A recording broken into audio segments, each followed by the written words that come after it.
Okay, time to talk about the pancreas. So here's our goals. 2 hormones, insulin and glucagon. So insulin, as we can see from this flowchart here, and hopefully as you've gone throughout physiology and just even life, you know that insulin is released when we have high blood glucose. It comes from the pancreas. It targets muscle, fat, and liver. And the reason it does this is so we can reduce blood glucose. It activates what's called a GLUT4 receptor. Okay, this causes upregulation of those doors. Remember how we talked about upregulation and downregulation with the first video of this set.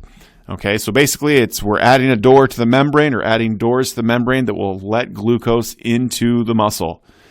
Okay, it also causes glycogenolysis. And what that means is we're taking something and we're forming glycogen. This happens in the liver as well as the muscle. So we take those glucose molecules and basically we put them together to form glycogen.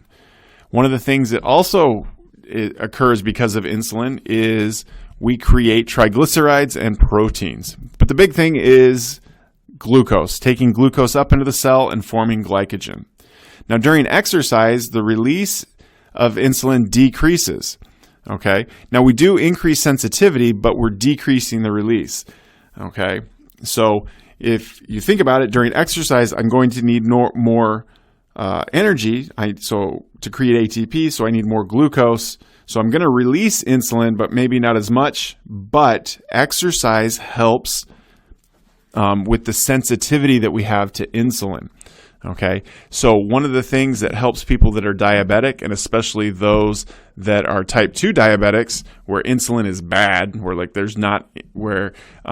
people don't respond to that, is exercise, because exercise helps get glucose into the cell. All right. Now on the other side, we have glucagon. It does the opposite. It's stimulated by low blood glucose, also released by the pancreas. But in this case, it targets the fat and the liver. And so what it causes is glycogenolysis, which is the breakdown of glycogen into glucose molecules, as well as gluconeogenesis. So that's the formation of glucose from other substrates. So you could do it from protein, you can do it from fat, that sort of thing. Lactate. All right. It also causes the breakdown of lipids, so beta oxidation, which we've talked about, which also allows us to increase our energy. During exercise, we release a lot of it because we're going to need more blood glucose, okay? So we can use that for energy. As we train, though, we release less amount. We're becoming more sensitive to it. So those are the hormones of the pancreas.